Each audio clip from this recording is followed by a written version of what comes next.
Right, morning. I've got the camera a bit closer in today because we're going to crack on with this Warwick Corvette Standard base neck rebuild we've got to do. If you remember, just a recap, it came in, the neck was bent, warped, twisted, and the truss rod was seized. It was all chewed up at the end, so we had to replace the truss rod. Problem with that was they're non-removable, so to get at it we've had to remove the fretboard. This beamer maple down the centre, which we did, and get it out, get a new one ordered, get a new one in, blah blah blah blah. So we've done that. We've got the new one in. See, nice and firm at that end. Again, this end, it's got these T-pieces. How it works is this piece sits rigid, that piece here sits rigid. This has got a barrel inside this, it spins freely, and the barrel spins around the actual truss rod thread itself. So that's how it works, it tightens and loosens, you get it both ways. So it's all in there. I've put the strip of maple back in, ready, so we're now ready for gluing the fretboard back on. Now, before we get onto that, what I've done is, this strip of maple down the centre, for whatever reason, when I put the new truss rod in, it was standing proud of the surface of this neck. So I've had to sand a bit off, or planed a bit off. And what I've done is here, for whatever, it was glued in before, now on this end, it's got in really tight this end, which is fine, it's not going to move. But this end it was a little bit loose. So what I've done is, I don't know if you can see, but I've just wrapped I put some tape around it, some masking tape, just hold it in tight. I was going to glue it in, I'm not going to glue it in now. Reason being, and I hope it never does happen, but reason being, if it ever needs to come out again, we'll have to, it was a bind to get out. I had to steam it for a good half hour to get it to come out. It was a right pain. So if it ever has to come out again, we won't have to do that again. Now what I've done in preparation, so what I'm going to do is I'm not going to glue that in, but when it comes to gluing the fretboard back on, here, I don't want the fretboard to stick to this, so what we're going to do is we're going to place a thin strip of masking tape up here. I'll glue all of the neck, ready for taking the fretboard, and just before I glue it on I'll remove that strip of masking tape so I can leave a line right down the centre where there's no glue. Now, another obstacle we've got here, I won't call it a problem, we'll call it an obstacle, because problems can be sorted, obstacles can be got around. I got this back on and realised when it's all pinned up, because remember we've got two pins going in this end, I removed the last fret there and the first fret here, and we'll stuck some pins in so we can guide it back, line it back up. Now when it's all lined up like this, we've got an overlap here, it means his neck is slightly bent this way, a bit like a banana. It's straight there, but it sticks out this end, the neck, not the fretboard. So what I'm going to do is, once we get pinned up with the glue on, I'll have one of these frets removed in the middle, and before I press it, as I press it down, I'm going to pull it across this way so it matches the neck. So I'm going to put a twist in the neck, or a curve in the neck, and I'm going to screw it down in place. Once it's screwed down, we've got everything lined up at these two ends. I'm not going to clamp it, I'm going to wrap with rubber band. I've got some big thick rubber band in, it's like 10mm wide, it's 1.5mm thick, and it's 4 or 5 metres long. We're going to just wrap, and it's going to hold it in place, but it's also going to hold it to the line of the neck.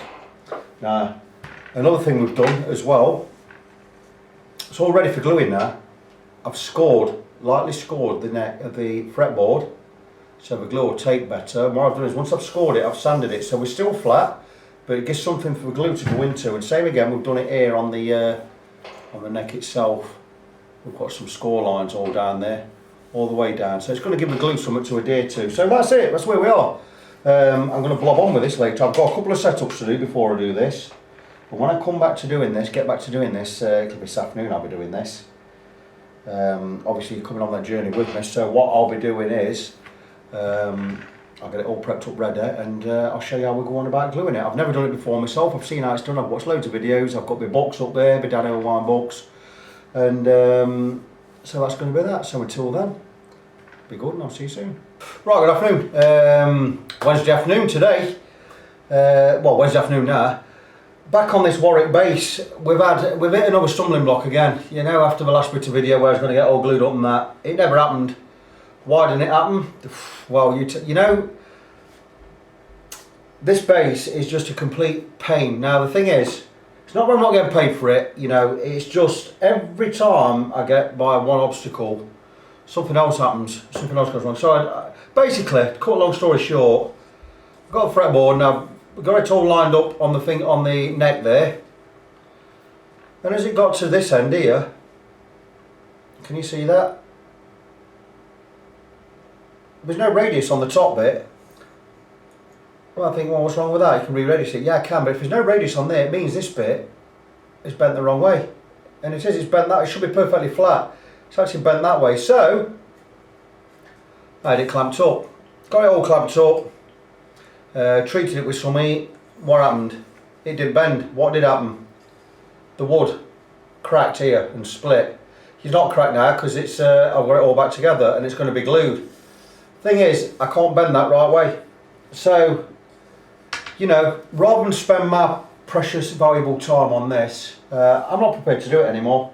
Because like I say, I'm not getting paid for it. It's not that. It's not so much I'm not getting paid. It's that I'm putting my other work that people are waiting for, paying jobs as well. I put it on the back burner to do this, and I'm not no more. If you look here, let me show you the problem. Can you see there? It doesn't sit flat on the neck. So what I do is, when I strap this back on and get it glued on, there's going to be a gap down that side there. See it? Means I've got to clamp these edges and all to get it to stick to the neck. It's just more work that I really haven't got time to do right now. You know, there's a gap there. So I've got to clamp them edges as well. So it means I'm going to have to glue twice. I'm going to have to glue the fretboard on there to the main guitar. Then what I'm going to do is I'm going to glue these edges after again. Because you see there's going to be gaps. See it? There's going to be a gap on that edge and there's going to be a gap on this edge the other side. It's too much faffing about now. I've had to take 3 more frets out, look. Now if I'm taking frets out, I've got to put them back in. Refretting is not a 2-minute job, you know. It might sound like I'm moaning a bit. I'm not moaning, I'm not complaining. It's work and I'm learning as I go along, and I'm learning a lot about this. What I'm learning is, don't ever take a Warwick basing again. Warwick bases, they're too expensive. They're not brilliantly made. Then again, what is? They're expensive. Non-removable truss rod. What a stupid idea that is. What a pathetic idea. And they charge £1,200 for these bases. You know what? Fuck Warwick. Go and spend yourself £300 or £400 on something decent. I'm not a bassist, so I don't know what good brands out there, but I'm sure you can get a decent Fender used for a good price. You get decent Ibanez's out there, I'm sure. I've got a Stag down there, it cost me 130 quid. It's fine for what it is. It's a budget model. It's a BC 300, I think. It's a fine bass. Sounds great. Sounds better than our old bassist BC Rich. So don't go spending 1,200, 1,500, 2,000 quid on a Warwick. You know. Anyway, back to what we're going to do with this. I'm putting it on the back burner. I'm going to get on now with the jobs I should have been getting on with over the last couple of days. I've got people waiting for guitars. Now, luckily, I'm not in a rush. I ain't got to get nailed until weekend. I just wanted to put this out there, video 6 on this bass. It's ground to a halt because it's just one epoxy job after another. I'm not pissed off. You know, I've got the truss rod in. I've got the maple back in there. It's all fine. It's just, it's going to take a lot more work to get it done down there. Now the thing is, when all's said and done, don't be despondent. This is to the owner, don't be despondent.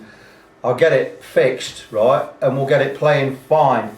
Cosmetically, we'll get it as good as we can. I'd say it's going to be 95% cosmetically as good as it was originally.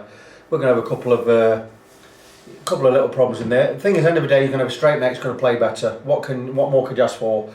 I've charged 140 quid for the job, including the truss rod. You can't grumble at that. It said 20 hours now. But once I've got it done, don't bring it back. No, just joking. I will get this I'll get it really well playable. It'll be great. Will you tell it's had the fretboard off? Maybe, probably. I'll see what I can do. But with the neck in the state it was in, I mean, don't forget, it's still bent. It still swings out this way. It's got you can see it down here. It comes out here and comes back in, whereas here it goes in that way and comes out that way. So it's not straight. I've done all I could do. I got it straight this way. I got it straight across here, which was bad. I got the twist out as well. I've done as much as I can do with straightening that neck. I just don't think they're well made. I don't think Warwick let this wood dry enough before they were, or any of the wood, before they went using it and building guitars. You've got to kiln dry wood and you've got to let it stand years You can't just get some wood off a tree and dry it, kiln drying it, and go and use it after 3-4 months. It's got to stand years. This was not stored and not dried long enough. It's why it's all warped. That's what I'm saying anyway. That's my story and I'm sticking to it. Anyway, I'm going to do my best with it. I know it's a bit of a negative video here. End of the day, we'll get it playable. Like I say, once I've got this on, I've got to put frets back in, and then I'm going to have to do a fret level on it as well. I want to like to put a price on this, and I tell you what, rather than pay someone to get this right, it would have been cheaper, or just as cheap to go and get another neck or a used neck. If you can find a used neck for one of these, you'd have probably got one for about 600 quid. I'd have had to charge you 500. If I'd have charged you now, right, for 20 hours, it'd have been 500 quid in labour. So, and you were never going to charge that. You know, end of the day, it's just unfortunate, but it's the way it is. I don't think it's that well made. I don't think the wood was dried enough before we went building it. End of the day, I'm going to get it playable. We'll get your frets, get it all back on. We'll get your frets re-leveled. We'll get it playable. But it's on the back burner for now. I'm not doing anything on it today. I doubt I'm going to do anything on it this week. I've got other stuff in. I've got stuff all queued up now. It's getting busy in here. I'll get back on this as and when I can. But like I said, you know, don't wait up. Anyway, until I do the next video, it'll be part 7 next time. Hopefully we'll have some good news in part 7.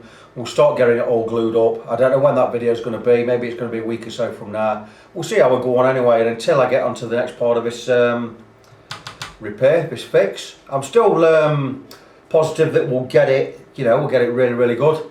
We'll get it playable, and the owner is going to be happy. So until I get back onto it, be good to each other, and I'll talk to you soon.